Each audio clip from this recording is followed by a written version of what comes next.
আইনের লোক হয়ে আইনের মাথায় বন্দুক ঠেকিয়ে বাল্যবিবাহ করলাম, এখন আবার বাচ্চা? ডার্লিং, মাফ কর, বাচ্চার কথা ভুলে যা। তুই এখনো ছোট, এটা পড়াশোনার বয়স। সব ছাড়লেও তোর পড়াশোনা, জ্ঞান, মেধা তোর কাছেই থাকবে। ভবিষ্যতের গ্যারান্টি নেই, ভাগ্য কখন কাকে কোথায় দাঁড় করিয়ে দেয়। আমি চাই তুই নিজেকে এমনভাবে গুছিয়ে নে যেন কখনই কারো মুখাপেক্ষী না হতে হয়, আমারও না। সুরেলা রাগ দেখিয়ে নিজেকে ছাড়ি বিছানার কোণ ঘেঁষে শুয়ে পড়ে। নরিজ এগিয়ে এসে দূরত্ব ঘুচিয়ে নেয়, কামিজের ফালি ভেদ করে হাত গভীরে হারিয়ে যায়। সুরেলা জল ভরা চোখে মুখ ফিরিয়ে নেয়। নরিজ গাল ঘেঁষে সুরেলাকে বিরক্ত করে। রাগলে মেয়েটার জল ভরা চোখ দুটো বেশ লাগে। জ্যোৎস্নায় চিকচিক করা ভরা যমুনা। পরের দিন সকালে ঘুম থেকে উঠে নরিজ সুরেলাকে পায়নি। খুঁজতে খুঁজতে পুরো বাড়ি চক্কর লাগায়। পরে সুবার কাছে জানতে পারে রশির ঘরে আছে। নরিজ রশির ঘরে চলে যায়। মেয়েটার 12টার দিকে তথ্য প্রযুক্তি পরীক্ষা আছে। পড়া বাদ দিয়ে রশির ঘরে কি সে হনহনিয়ে গেল। রশির ঘরে পৌঁছাতেই চওড়া কপালে সূক্ষ্মরেখা ফুটে ওঠে। সে কি ঠিক দেখছে? আম্মা ধমকাচ্ছে সুরেলাকে, আর মেয়েটা নির্লজ্জর মতো মুখ টিপে হাসছে। এই মেয়ে হাড়ে হাড়ে পৌঁছাত, কই আমার সাথে মধু মিশিয়ে কথা বলবে, পামপট্টি পরিয়ে ভাব জমাবে, তা না করে উল্টো আম্মাকে বিরক্ত করবে। ভাইয়ের কোনো অংশ কম না। সে রশির ঘরে প্রবেশ করে গমগমে সুরে বলে, কি হয়েছে? কোনো সমস্যা? রশির ঘরে উপস্থিত সকলের দৃষ্টি মুখে নরিজ মোড়ায় বসে গুড় দিয়ে চিতই পিঠা খাচ্ছিল। নরিজকে দেখে বলল, তোর বউয়ের মাথার তার ছেঁড়া আগে তো বলিসনি। কখন থেকে ব্যাককেলের মতো হেসেই যাচ্ছে, বিরক্তিকর। নরিজ সুরেলার দিকে তাকাই, এখনো মুখে আঁচল দিয়ে হাসছে। তার কোল ঘেঁষে বসা শোভার মুখেও হাসি। নরিজ ভুর কুচকাল, শোভা খিলখিলিয়ে হেসে দেয়। তার সহচরী সুরেলাও দিনকাল ভুলে হেসে ওঠে। উপস্থিত সবাই হতবাক। নরিনের ধমকেও সুরেলা আর শোভার হাসি থামে না। রেবেকা বানু ফোঁস করছেন। শেষমেশ ধৈর্য হারিয়ে নরিনের দিকে তাকিয়ে নরিজকে উদ্দেশ্য করে বলে, আমি কিছু বললেই তো বেশি হয়ে যায়। ওনার বউ তো দুধে দেওয়া তুলসী পাতা। কোন বাড়ির বউ এভাবে ফ্যাক ফ্যাক করে? সুরেলার হাসি নিমিষেই গায়েব। নরিজ গম্ভীর গলায় শুধায়, হাসি স্বাস্থ্যের জন্য ভালো আম্মা, আর বাড়ির মেয়েরা হাসতে পারলে বউয়ের হাসতে কিসের নিষেধাজ্ঞা? আপনিও হাসবেন, দেখবেন মন ফুরফুরে লাগবে। বউ পাগল কোথাকার। ছোট বোনের খোঁচায় নরিজ হাসে, চোখ রাঙ্কানি দেয়। তন্মধ্যে শুভা বোম ফাটায়। চাচা যান আমাকে আদর করতে গিয়ে বড় আম্মাকে আদর করে দিয়েছে। বড় মা সে কি গাল দিল চাচাজানকে। চাচাজান গাল শুনে লাল লাল হয়ে পালিয়ে গেল। বড় বউ হাসতে হাসতে মেঝেতে বসে পড়েছিল, তাই বড় মা লজ্জা পেয়ে বড় বউকে বকেছে। বেকাবানুর ধমকেও শুভাকে থামানো গেল না। সে বলেই আবার হেসে উঠল। সুরেলার হাসিও ফিরতে চায়, অনেক কষ্টে আটকে রেখেছে। শ্বশুর শাশুড়ি লজ্জামাখা মুখ নিয়ে মানুষপটে ভেসে আসতেই পেটে ফেটে হাসি বেরিয়ে আসে। সুভাকে চুমু খেতে নিয়ে বেচারা শ্বশুরমশাই শাশুড়ির পান খাওয়া ঠোঁটে চুমু দিয়ে ফেলে। ঘটনা পুরোটাই অনাকাঙ্ক্ষিত। অবশ্য পাকনা বুড়ি শুভা ইচ্ছে করে মাথা সরিয়ে ঝুঁকে যায়। সবচেয়ে অস্বস্তিকর কারবার সুরেলা সেখানেই বসেছিল। আহারে বেচারা! রেবেকা বানু লজ্জায় লাল মুখ নিয়ে একদণ্ডই দাঁড়ায় না। নরিনের চোকাচোকি হয়। দুজনের মাঝেই ঘোর অস্বস্তি। কাজের মহিলা দুটো মিটমিটিয়ে হাসছে। সামিনা বেগমও ব্যতিক্রম নয়। নরিজ সুরেলা ও শুভাকে চোখ রাঙিয়ে অস্বস্তিকর মুহূর্ত থেকে বাঁচাতে বিভিন্ন প্রসঙ্গ তুলে। ছবিকে আনতে কারা কারা যাবে সব ঠিকঠাক করো, আমরা 9টার দিকেই বেরোবে, আলো থাকতেই ফিরতে হবে। ছোট বাচ্চা নিয়ে রাতে ফেরা অনুচিত। আর তুই 1 মগ কফি নিয়ে আয়, চিনি 1 চামচের 1 চিমটাও বেশি না। শেষাক্ত হুকুম সুরেলার জন্য ছিল। সুরেলা মাথা কাত করে কফি বানানোর প্রস্তুতি নেয়। বাকি সবাই আলোচনায় মত্ত হয়। সুরেলা কফি বানিয়ে ঘরে আসতেই নরিজ ধমকে ওঠে, ব্যাককেল মেয়ে, আম্মাকে রাগানোর খুব দরকার ছিল। কতটা লজ্জা পেলেন উনি। সুরেলা কপাল কুঁচকে কফির মগ যথাস্থানে রেখে বেরিয়ে আসে কামরা থেকে। নওরিজ গলা চড়িয়ে ডাকে, পরীক্ষা আছে না আজ? ভদ্র মেয়ের মতো পড়তে বস। সুর, কিছু বলছি আমি? দাঁড়া বলছি। সুরেলা দাঁড়ায় না, চলে যায় নিজের মতো। কথা বলবে না লাট সাহেবের সাথে, কিন্তু কেন বলবে না? এমনি বলবে না। রূপালী হাসি মুখে লাগেজ গোছায়। আগে দুজনে জিনিসপত্র তুললেও প্রথমবার তিনজনের কাপড় জায়গা পাচ্ছে। বাচ্চার ছোট ছোট জামা, সোয়েটার, মুজো, কাঁথা, কম্বল, লোশন, তেল বাদ যায়নি একটা কিছু। সে লাগেজের চেন আটকে বিছানায় ঘুমন্ত ছেলের বাপাশে গা এলিয়ে দেয়। ছোট্ট পেলব হাত দুটো তুলে চুমু দিয়ে বিড়বিড় করে। আমার বাবা। নবজাতক ঘুমের ঘরে ঠোঁট চটকাতে লাগলো। হাত টেনে মুখে পুড়ে চুষতে থাকে। রূপালী হাসে। ছেলে সবসময় আঙ্গুল চুষবে, সরিয়ে দিলেই গলা ফাটিয়ে কাঁদবে। সেই কান্না থামাতে বড্ড বেগ পোহাতে হয়। রূপালী কাজল দিয়ে ছেলের কপালে বড় টিপ আঁকায়, পাউডার দিয়ে ঢেকে নাড়ু মাথায় চুমু আঁকে। সাদমান ঘরে প্রবেশ করে, শব্দহীন দরজা লাগিয়ে বিছানায় বসে। ঘুমন্ত ছেলের দিকে তাকিয়ে রূপাকে বলে, লাগেজ কিসের জন্য? কোথাও যাওয়ার কথা আছে কি? রূপালী অবাক চোখে চাই, কি বলছেন উনি? তাহলে কি বাপের বাড়ি যাওয়া হবে না? রূপালী শুকনো ঢোক গিলে মিনমিনিয়ে গলায় বলল। সবাই আসবে আমাকে নিতে। সাদমান বিছানায় উঠে বসলো। ঘুমন্ত ছেলেকে কোলে তুলে নিয়ে বলল। আমাকে অবগত করেছিলে রূপা? রূপার কান্না পায়, নিজেকে সংযত করে বলল। আপনিই তো বলেছিলেন বাবু এলে ঘুরিয়ে আনবেন। আজ সবাই আসবে। চাচা যান বলল আমাকে সঙ্গে নিয়েই যাবে।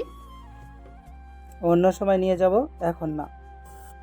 রূপালীর মুখটা মলিন হয়ে আসে, তবু সাহস সঞ্চয় করে বলে। শুক্রবার রওশন ভাইয়ার আকদ, সবাই এসেছে বিয়েতে। রিনাপাড়াও এসেছে। তো সাদমানের গম্ভীর গলা। রূপালীর চোখ চিকচিক করে, খানিকটা দৃঢ় স্বরে বলে। ভাইয়ার বিয়েতেও যাব না। না, কেন? আমি বলছি তাই। আর কিছু? রূপালী বুঝে উঠতে পারে না এরপর কি বলবে। রাগ হয় প্রচুর। উঠে গিয়ে লাগেজ থেকে সব কাপড় বের করে আলমারিতে রাখে। রূপালীর রাগী হাব ভাব দেখে সাদমানের চওড়া কপালে ভাঁজ পড়ে। সে কিছু না বলে ছেলেকে নিয়ে ঘর থেকে বেরিয়ে যায়। সে চলে যেতে রূপালী রাগে আশ্রে পড়ে, লাগেজ ছুঁড়ে হু হু করে কেঁদে ওঠে। সে কত আশা নিয়েছিল, প্রতিবারের মতো নিরাশেই বদলে গেল। সাদমান ড্রয়িং রুমে বসে ছেলেকে নিয়ে। ছেলে চোখ খুলে ঠোঁট উল্টাচ্ছে, কেঁদে দেওয়ার পূর্ব প্রস্তুতি। গম্ভীর সাদমান ঠোঁট বাঁকিয়ে হেসে বলল। বাবু একদম কাঁদবে না। আমার কোলে এলেই তোমার কান্নাকাটি শুরু হয়ে যায়।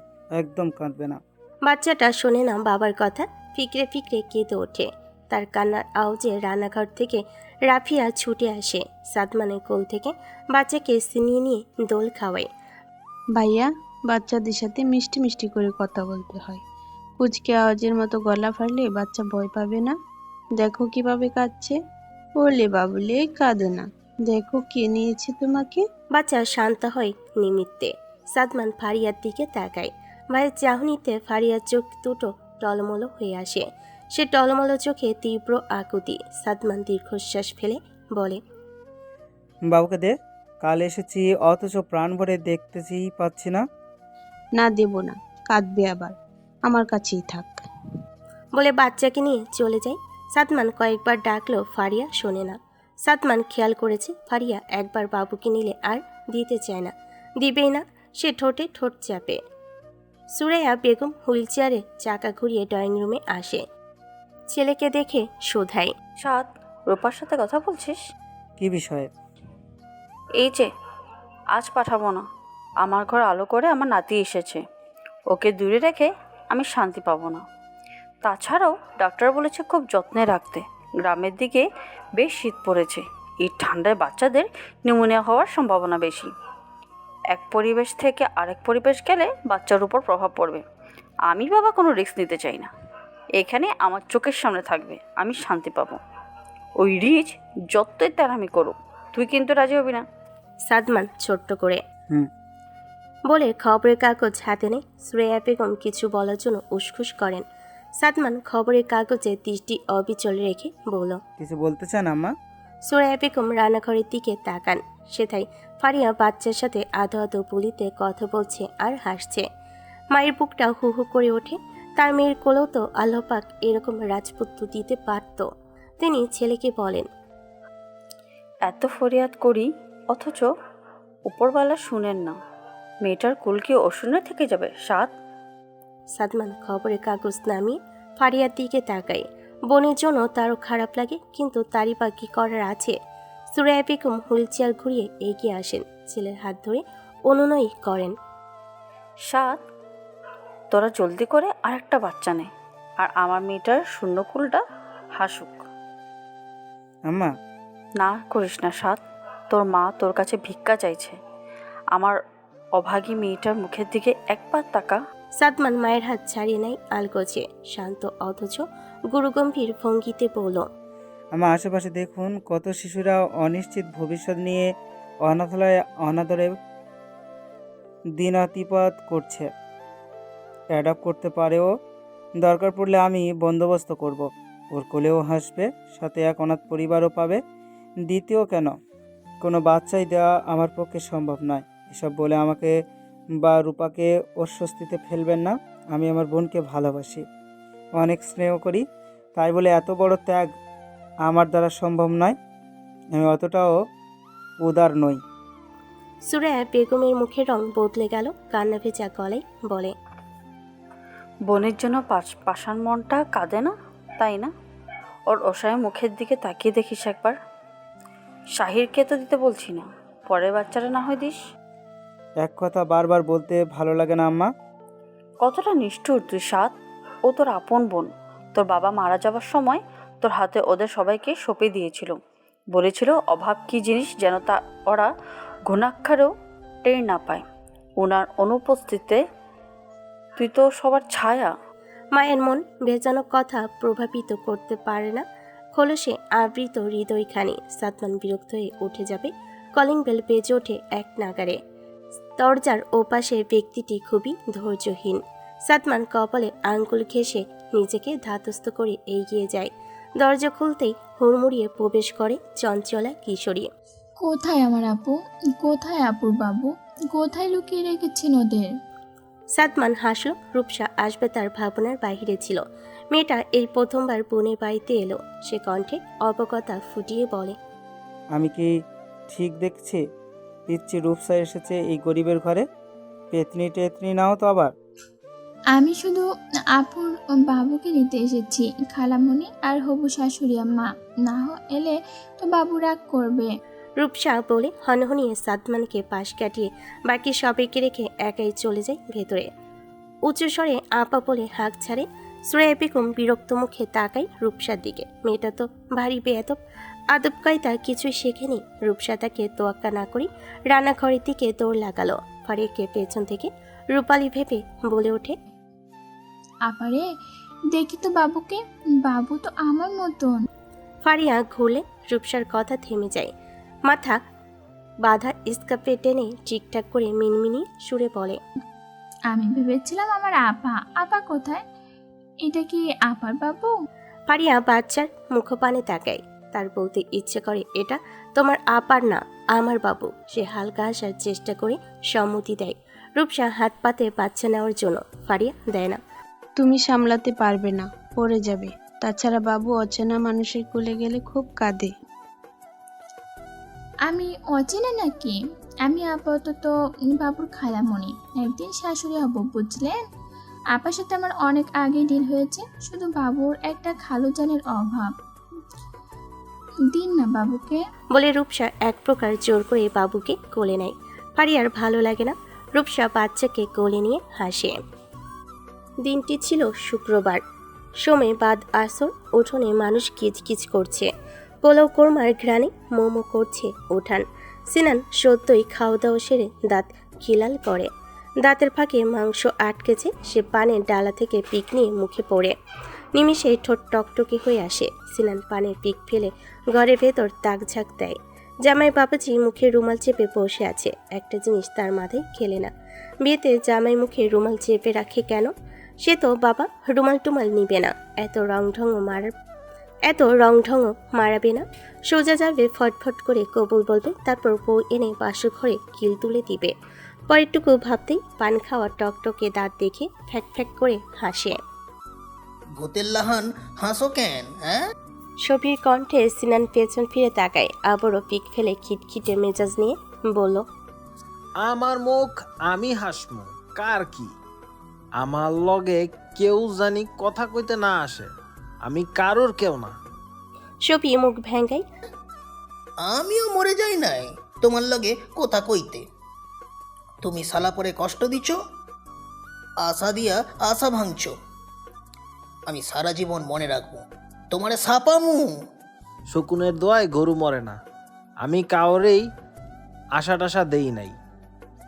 আমি আগেই কইছিলাম শাপলায় বড় হইলে ভালো একখান পোলা খুঁজমু, তখন ব্যাক্যের কান কোনখানে ছিল? সিনানের খেকিতে শফি বিড়বিড় করতে করতে চলে যায়। সালা তার ছেড়া, তোর মাথায় কাউয়া হাগাই দিচ্ছি। ওই হুমুদ্দির ঘরে ছাও, আমারে তারসেরা কস, তুই তারসেরা, তোর 14 গোষ্ঠী তারসেরা। আরেকবার তারসেরা কইলে মাইরা কুত্তার গু খাস। দিনক্ষণ বেমালুম ভুলে সিনান খ্যাক খ্যাক করে ওঠে, সে নাকি তার ছেঁড়া। কোন দিক দিয়ে? উপস্থিত মেহমান কানাঘুষা শুরু করে দেয়। মুখ টিপে আসে শফি, ফিরে এসে চোখ রুটে সুরে বলে, মরা কুত্তারে তুমি কুনো দিয়া হাঁকতে দেখছো, হ্যাঁ? সিনান শফির মাথায় গাঁটটা মারতে উদ্যত হয়েও থেমে যায়, নিজেকে সংযত করে বলে, তা দেখি নাই, তয় দেখছি গিরগিটি কেমনে মুহূর্তের মধ্যে নিজের রং পাল্টায় নাই। বোকা শফি কথার মানে বুঝে কিছুটা, তবে সেও দমে যাবার নয়, ঠ্যাস মেরে বলে, আমিও দেখছি গিরগিটির রং বদলাইতে। যেই দেখছে বড় লোকের ছেলে এমনি পিছনে পড়ছে, কাড়ি কাড়ি টাকা গয়নাগাটি আইব, তখন আমার বোন রে ছুঁইরা ফেলাইছে। শেষমেশ তুমিও টাকার কুমির হইলা সিন ভাই। ভাই ডাকবি না আমারে, বললাম তো আমি কারোর কেউ না। আর আমি হইছি টাকার কুমির, তোর কি? কোটি কোটি টাকা যৌতুক আনমু, তুই দেখবি আর ফুলবি। এবার সিনানের গলা থমথমে। শফি মানে মানে কেটে পড়ল, তার মেলা কষ্ট হয়। রূপসা আপারে বউ বানানোর স্বপ্ন দেখছিল, কে জানতো তার ছেঁড়া ডিপজল হয়ে তার স্বপ্ন চুরমার করে দিবে। সিনান ক্ষিপ্ত গতিতে বাড়ির পথে হাঁটে, তখনই পিছু ডাক আসে। শাপলার মায়ের ইশারায় বাড়ির পেছনে বাঁশবাগানের দিকে চলে যায়। শাপলার মায়ের মুখখানি বিবর্ণ, সিনানের খটকা লাগে, কিছু শুধানোর প্রয়োজন পড়ে না। ভদ্রমহিলা হাতে একখানা পত্র ধরিয়ে দিল। সিনান সংখ্যা নিয়ে কাগজের ভাঁজ খোলে। আমি শাপলা, বিয়া হইলে সিন বেয়ার লগে বসমু, নইলে গলায় ফাঁস দিবাম। আগেই কইছিলাম আমি জুবিন বেয়ার লগে বিয়া বসমু না, খবরদার আমারে খুঁজবা না। সিনান দাঁত কটমট করে, শালিরা তার ভিতর কোন হীরামানিক মুক্তার খোঁজ পাইছে, এদের জ্বালাই দেখছি বনবাসী হতে হবে। পরীক্ষা বাদ দিয়া তোর দাওয়াত খাইতে যাওয়া লাগবো? দাওয়াত খাইয়েই আগে পড়াশোনা গোল্লায় যাক, তাই না? বাইরের খেকিতে সুরেলা দাঁত নখ খুঁটে, সে কি আসতে চেয়েছিল? উনি তো টেনে ধরে নিয়ে এলো, বলে কিনা হেডমাস্টারের সাথে কথা বলে নিবেন। কোনঠারে মারলি, কথা কস না কে? হ্যাঁ কও আছি। সিনান ধমক দিতে নিয়েও থেমে গেল, কি মনে করে শুধালো, ছবির শ্বশুর বাড়িতে কারা কারা গেছস তোরা? রিজ ভাই, আব্বা, নিশান, চাচা যান, সুভা, রওশন ভাই, দুলা ভাই, ইকরা, ইয়ামিন, রূপসা আর ওর মামি, এই কয়েকজনই। সিনান কাঁধের সাহায্যে ফোন কানে ঠেকিয়ে ভ্যানের চাকা খুলছিল। সুরেলার কথাই ভ্যান ওলাকে ইশারা করে ফোন নিয়ে একটু আড়ালে চলে গেল। জড়তা কাটাতে বাম হাতের ঘাড় টোলে শুধালো, ওই দুলালি আছে নাকি আশেপাশে? সুরেলা হতবিহ্বল বনে যায়। সিন ভাই দুলালি ওরফে রূপসার খোঁজ করছে, তার মানে মায়ের কথাই কি ঠিক? সে চোখ পিটপিট করে সামনে তাকায়। সুভার রূপসা তার সামনে বসে টিভিতে হিন্দি সিনেমা দেখছে। সুরেলা উঠে বেলকুনিতে চলে যায়। ভাই ও তো ছবি আপার ঘরে, তাই এইখানে। আচ্ছা, তবে ওরে ডাইকান, আমি লাইনে আছি। সুরেলা ঠোঁটে ঠোঁট চাপে, এ আদৌ তার সিন ভাই তো? অবিশ্বাস্য কারবার। দুনিয়ায় মেয়ের অভাব পড়েছিল বুঝি, যে ওই আলালের ঘরে দুলালির উপরই পিছলে পড়তে হবে? এ যে উপসংহারবিহীন এক উপখ্যান। সুরেলার বুক ল্যাপটপ করে সংখ্যায়। কিরে গেছস? সুর, হ্যালো? সিনান সার শব্দ না পেয়ে হ্যালো হ্যালো করে।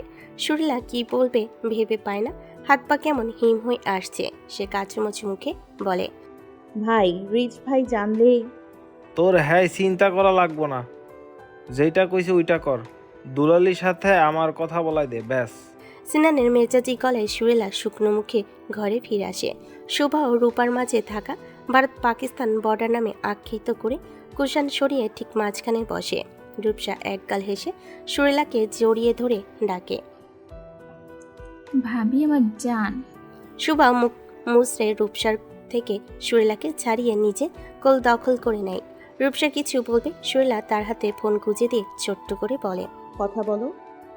রূপসা কানে ফোন চেপে অবাক সুরে বলে, কার সাথে কথা বলবো? লাইনে কে আছে? আমা ফোন দিয়েছে নাকি রিফা আপু? হ্যালো, কে বলছেন? তোর নাংর। রূপসা বিস্ফোরিত চোখে চাই সুরেলার দিকে। সুরেলা নজর মেলায় না, গলা অব্দি অস্বস্তি নিয়ে বেলকুনির দিকে ইশারা করে। রূপসা আলগোছে উঠে বেলকুনিতে চলে যায়। সুরেলা ভীতু চিত্রে দরজার দিকে তাকিয়ে থাকে, কেউ দেখে নিলে কি একটা কাণ্ড ঘটবে। রূপসার চোখ দুটো আবেগে ভরে উঠছে। সে হাত ভাঁজ করে কনুই দিয়ে চোখ ডলে। সে লম্বা শ্বাস নিয়ে অতি স্বাভাবিকভাবে প্রতিউত্তর করল, এতদিন পর হঠাৎ এই তুচ্ছ প্রাণীকে মনে পড়লো যে? সিনান হালকা শব্দ করে হাসল, কেমন আছিস রে দুলালি? যেমন থাকার কথা তেমনই আছি। ফোন কেন দিয়েছো তুমি? কর্কশ সুরে সিনান একটু অবাকি হয়, ছোট্ট করে শুধায়, ফোন দেওয়া নিষেধ নাকি? হ্যাঁ, নিষেধ। বাহ, জানতাম না তো। আচ্ছা ফোন কাটছি, তবে ভালো থাকিস। সিনান ফোন কাটার কথা বললেও ফোন কাটেনি। ওদিকে রূপসাও অবিচল ভঙ্গিতে কানে ফোন চেপে রেখেছে। প্রসাধনীর প্রলেপে ঢাকা সুচির মুখটা রাগে কাঁপছে। নাকের পাটা ফুলে ফোঁস শ্বাস বেরিয়ে আসছে। নিম্ন ওষ্ঠধর কামড়ে কান্না আটকে রাখার বৃথা প্রচেষ্টা, অথচ চোখ দুটো কখন বেইমানি করে বসেছে। ফোনের ওপাশে সিনান আন্দাজ করতে পারল কিছুটা, ঠোঁট বাকি হেসে ডাকে, এই আদরের দুলালি। রূপসার ভেতরে পুষিয়ে রাখা রাগ বেরিয়ে আসে আস্তে ধীরে। শান্ত সুপথ বালিকা অলস ভঙ্গিতে পাঠ্য বই পড়ার মতো আওড়ায়, নিজেকে কুকুরের চেয়ে অধম মনে হয়। কুকুরও বুঝি এতটা শেষরামো করে না যতটা আমি করেছি। তোমার পেছনে ঘেউ ঘেউ করেছি, তুমি বারবার দুধ ছাই করে তাড়িয়ে দিয়েছ। নির্লজ্জের মতো তবু তোমার কাছেই ছুটে গিয়েছি। তোমাকে আমি একটুও ভালোবাসি না, কিন্তু তোমাকে দেখতে ভাল লাগে। তুমি যখন খ্যাক খ্যাক করে সবাইকে বকা দাও, তোমাকে অনেক সুন্দর দেখতে লাগে। তুমি বাইরে বাইরে রাগি দেখালেও আমি জানি তুমি ভেতরে ভেতরে অনেক ভালো, একদম নারকেলের মতো। তুমি হম্বিতম্বি দেখালেও সবার কত খেয়াল রাখো। সবসময় অন্যের জন্য করে গেছো, নিজের জন্য কিচ্ছু করনি। রওশন ভাইয়া তোমার কত প্রশংসা করতো, বলতো সুরভাবিকে তো তুমি বোন না বরঞ্চ মেয়ের মতো বড় করেছ। কিন্তু আমার বেলায় তুমি খুবই খারাপ, কখনোই আমাকে নিয়ে ভাবোনি। অথচ তুমি যেভাবে বুঝিয়েছিলে, কষ্ট হলেও আমি সেভাবে চলেছি। তোমাকে ভুলে থাকার চেষ্টাই করেছি।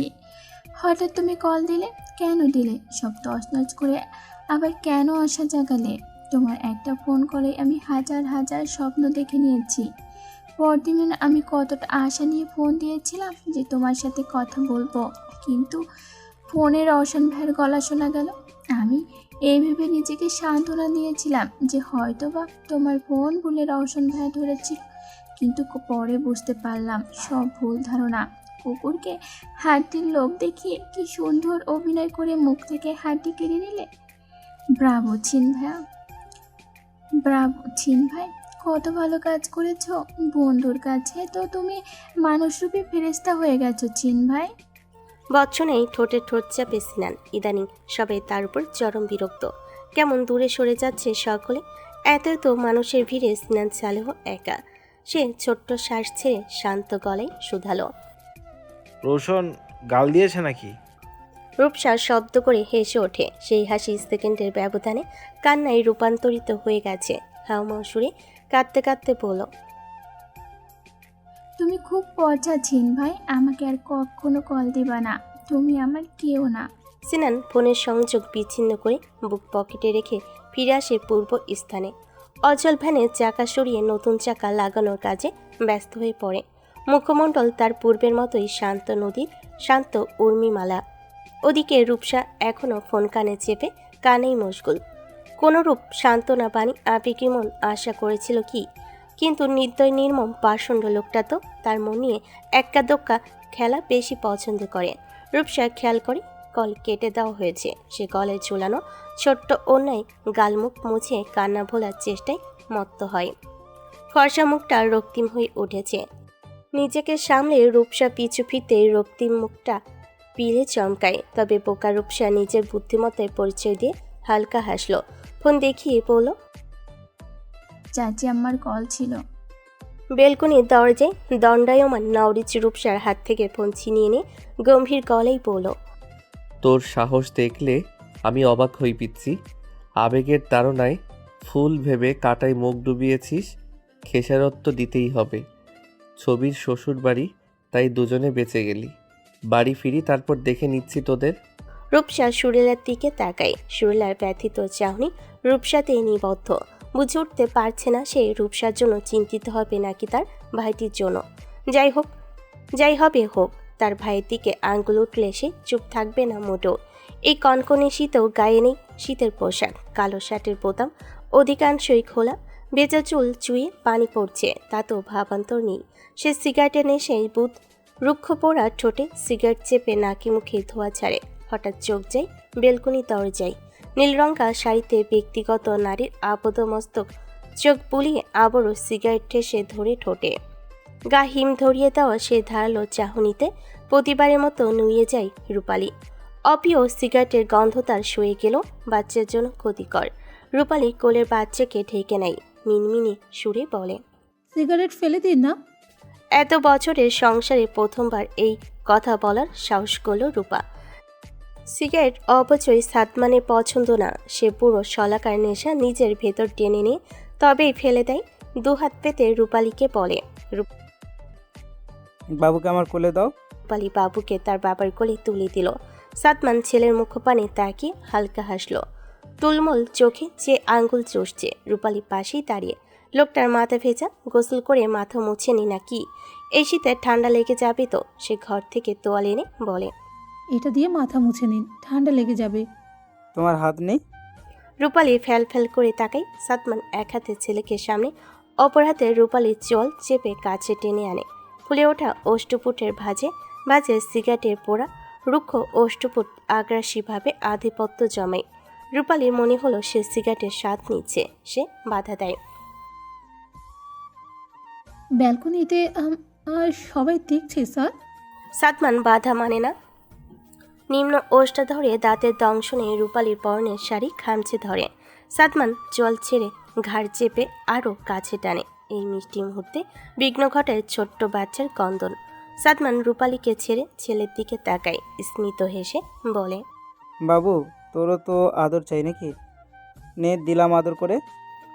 প্রথমবারের মতো ছেলের কপালে ঠোঁট চেপে ধরে আদর করে সাদমান। বাচ্চা ছেলের কান্নার গতি বেড়ে যায়। সাদমান রূপালীর দিকে তাকিয়ে বলল, রূপা, তোমার ছেলে দেখছি আদর দিলেও কাঁদে। রূপালী কোনা চোখে আশেপাশে বিল্ডিংয়ের দিকে তাকায়। মুখোমুখি বারান্দায় এক যুবক দাঁড়িয়ে। চোকাচুকি হতেই বারান্দা থেকে যুবক প্রস্থান নেয়। নিচের তলায় এক মধ্যবয়সী মহিলা মিটমিটিয়ে হাসছে। আরও কয়েক জোড়া চোখ তাদের দিকেই তাকিয়ে। লজ্জায় রূপালীর কান্দি ধোয়া বের হয়। লোকটা এমন কেন? রূপালীর সারা শব্দ না পেয়ে সাদমান ভুর কুচকায়। খেয়াল করে রূপালীর লাজুক বদনখানি, গোলাপি রঙা ঠোঁট কাঁপছে মৃদু মন্দ। সম্মুখ বেলকুনিতে দণ্ডায়মান যুবকও তার নজর এড়েনি, সাথে তার হৃদয় বিদারক চাহনি। ছেলেটা রূপার বয়সী, রূপার এককালীন সহপাঠী। প্রস্তাবও দিয়েছিল। রূপা নাকচ করে তার কাছে বিয়ের প্রস্তাব নিয়ে এসেছিল। ভেবেছিল রূপা তার বোন। সাদমান হাসল। ক্ষণপল পূর্বেই মুহূর্ত এই ছেলেকে পোড়ানোর জন্যই ছিল। সে গমগমে সুরে বলল, তোয়ালে কি রোদে শুকাতে এনেছ? রূপালী ঠোঁট চোখা করে নাবোধক মাথা নাড়ল। আপনি এত লম্বা, আমি কিভাবে? সাদমান শান্ত চোখে চাইল রূপালীর ভোতা মুখে ঘর থেকে চেয়ার টেনে আনে। সাদমান ছেলেকে কোলে নিয়ে চেয়ারে বসলে রূপালী তার মাথা মুছতে শুরু করে। এক বুক সাহস সঞ্চয় করে দ্বিধা চিত্রে বলল, আমি ভাইয়াদের সাথে যাব ও বাড়িতে। আমার প্রথম বাবু, আমি কিছুই বুঝি না। কি করতে হবে? আম্মা তো অসুস্থ। ফারিয়া আপা থাকলেও আমার ভয় করে। উনি বাবুকে নিলে আর দিতেই চায় না।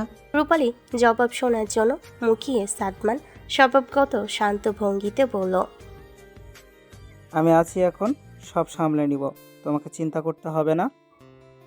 রূপালীর মুখটা ছোট হয়ে আসে। খুব তো বড় মুখে বলল, আমি আছি, সামলে নিব। যখন সামলানোর দরকার ছিল তখন কোথায় ছিল? ওটিতে সে একলা লড়েছে। শক্ত করে হাত ধরে সাহস দেওয়ার মতো কেউ ছিল না। রূপালী জেদ ধরে বলল, আমি যাব। প্রেগনেন্সির সময় যাওয়ার কথা ছিল, যেতে দেননি আপনি। আমি তবুও কিচ্ছু বলিনি। ডেলিভারির হাতে গোনা কয়েকদিন ছিল। আমি অনুরোধ করেছিলাম ছুটি নিয়ে বাড়িতেই থাকুন। আপনি শোনেননি। বাড়িতে আমি, আম্মা আর কাজের মেয়ে ছিল। পেন উঠলে আমি বিছানায় শুয়ে কাঁদছিলাম, নড়ার শক্তিও ছিল না। আম্মা তো হুইল চেয়ারেই বন্দি। কাজের মেয়ে দেখেছে তবেই না। এই 4 তলা থেকে নিচে গাড়ি অবধি আমি কত কষ্ট নিয়ে চলেছি আপনাকে কিভাবে বোঝাই? আমি তো ভেবেই নিয়েছিলাম আমার সময় ফুরিয়ে গেছে। ওটিতে একা ছিলাম, হাত ধরার মতো কেউ ছিল না। বাবু আসার পরেও কেউ একটিবার বলল না, রূপা তুমি ঠিক আছো? সবাই বাবুকে নিয়েই ব্যস্ত। আপনি তো 3 দিন পর ফিরলেন। সাদমান মনোযোগ দিয়ে শোনে সবটা। এত বছরের সংসারে রূপা প্রথমবার অভিযোগ করল। সে ঠোঁট চোখা করে ছেলের হাতের উল্টো পিঠে সশব্দে চুমু দিয়ে বলল,